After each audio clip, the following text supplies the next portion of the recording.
Abby Tedros here at the WBTV News Now desk, and right now I'm keeping a close watch on a couple of key holiday shipping dates. Wednesday is the last day to ship by ground if you're planning on using USPS or FedEx.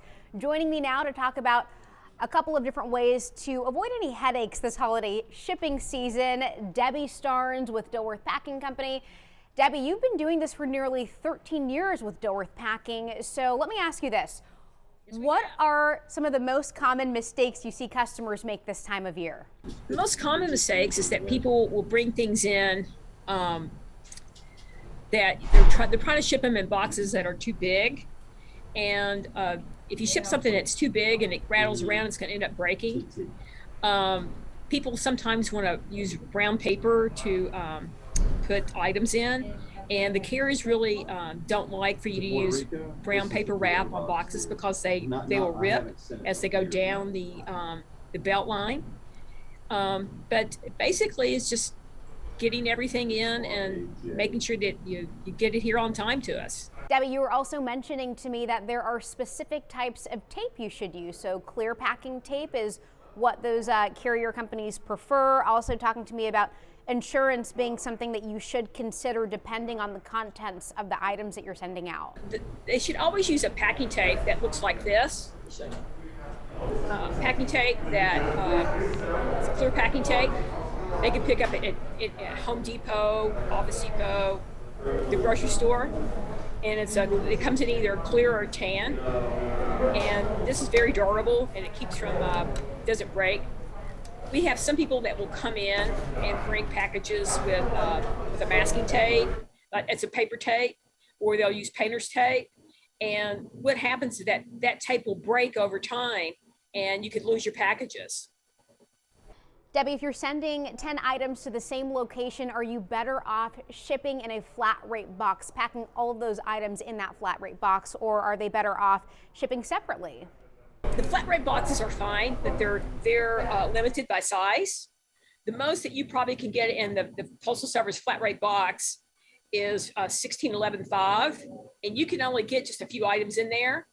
But if you're shipping items that won't fit in there, you're better to put them in a bigger box, compact, because it's going to be cheaper for you to ship them than to try to ship them separately to the same location. I'd imagine the idea is to know your item well enough to know what type of shipping box would work best to get the most economical benefit or value. Smaller, the way we say it, smaller is better. Smallest box possible, but you have enough room to allow for packing, such as bubble wrap, maybe some shrink wrap, to keep the item secure.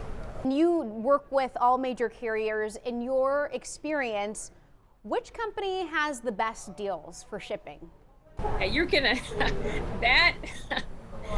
all the carriers have really good service.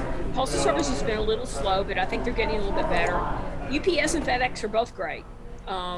We use all four carriers. We use DHL, UPS, FedEx, and the Postal Service. They're all great carriers. Very politically correct answer.